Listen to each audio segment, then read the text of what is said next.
नमस्कार, मैं हूं आपके साथ प्रेरणा शर्मा। हिंदुस्तान की सियासत में कई वो नेता है जो काफी चर्चाओं में रहते हैं। चाहे कितने ही वाद विवाद हो, लेकिन लोगों के बीच जब राजनीति की बात होती है तो अक्सर वो नाम सामने आ ही जाते हैं। आज की हमारे इस खास पेशकश में हम बात करेंगे समाजवादी पार्टी के मुखिया अखिलेश यादव की। आज बात होगी उनके सियासी सफर की और जीवन के सफर की। 1 जुलाई 1973 को मुलायम सिंह यादव और मालती देवी के घर जन्मे अखिलेश यादव का 24 नवंबर 1999 को डिंपल यादव के साथ जिंदगी का सफर शुरू हुआ।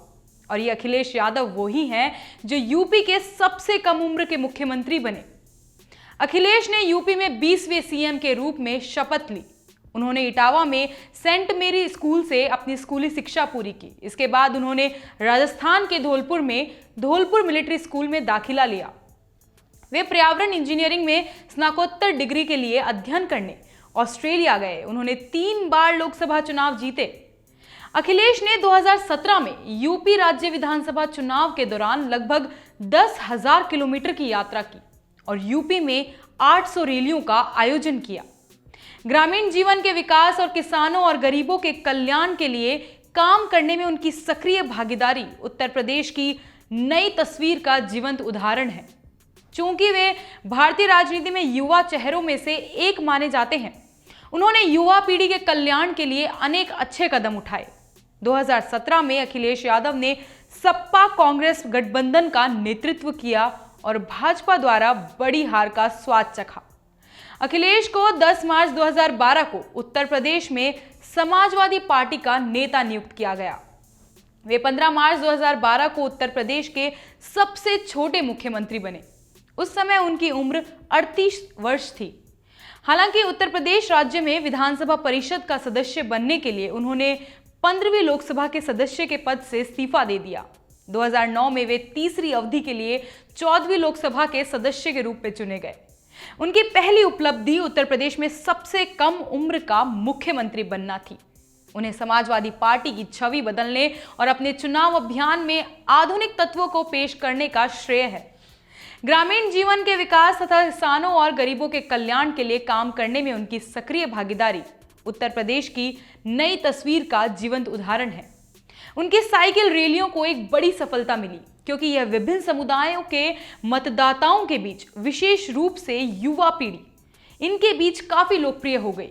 मार्च 2012 के विधानसभा चुनाव में 224 सीटें जीतकर मात्र 38 वर्ष की आयु में ही वे उत्तर प्रदेश के 33वें मुख्यमंत्री बन गए। जुलाई 2012 में जब समाजवादी पार्टी के अध्यक्ष मुलायम सिंह यादव ने उनके कार्य की आलोचना करते हुए व्यापक सुधार का सुझाव दिया, तो जनता में यह संदेश गया कि सरकार तो उनके पिता और दोनों चाचा चला रहे हैं, अखिलेश नहीं। उनकी सरकार को दूसरा झटका तब लगा जब एक आईएएस अधिकारी दुर्गा शक्ति नागपाल को निलंबित करने का चारों ओर से उनकी आलोचना हुई, जिसके परिणाम स्वरूप उन्हें नागपाल को बहाल करना पड़ा। 2013 के मुजफ्फरनगर दंगों में 43 व्यक्तियों के मारे जाने व 93 के घायल होने पर कर्फ्यू लगाना पड़ा तथा सेना ने आकर स्थिति पर काबू किया। मुस्लिम व हिंदू के बीच हुए इस भयंकर दंगे से उनकी सरकार की बड़ी किरकिरी हुई। अखिलेश यादव ने अपने कार्यकाल से आगरा लखनऊ एक्सप्रेसवे बनवाया, जो भारत का सबसे आधुनिक एक्सप्रेसवे है। यादव ने उत्तर प्रदेश में यूपी 100 पुलिस सेवा और 108 एम्बुलेंस फ्री सेवा शुरू की। उनके कार्यकाल में Lucknow metro rail, Lucknow international cricket stadium, Janeshwar Mishra park जो कि एशिया का सबसे बड़ा पार्क है, Jayaprakash Narayan international centre, Lucknow Ballia Samajwadi Purvanchal expressway 2 जो कि इन्होंने बनवाया नहीं परंतु नाम अपना ही देते हैं, वे योगी आदित्यनाथ ने बनवाया है। इन्होंने कार्यकाल में प्रदेश में युवाओं को बड़ी मात्रा में लैपटॉप वितरण किए गए। बहरहाल अब एक बार फिर अखिलेश यादव के सामने चुनौती है। यूपी में होने वाले विधानसभा चुनावों में हालांकि वो पूरी ताकत लगाए हुए हैं, लेकिन भाजपा भी प्रबल विरोधी है। नमस्कार।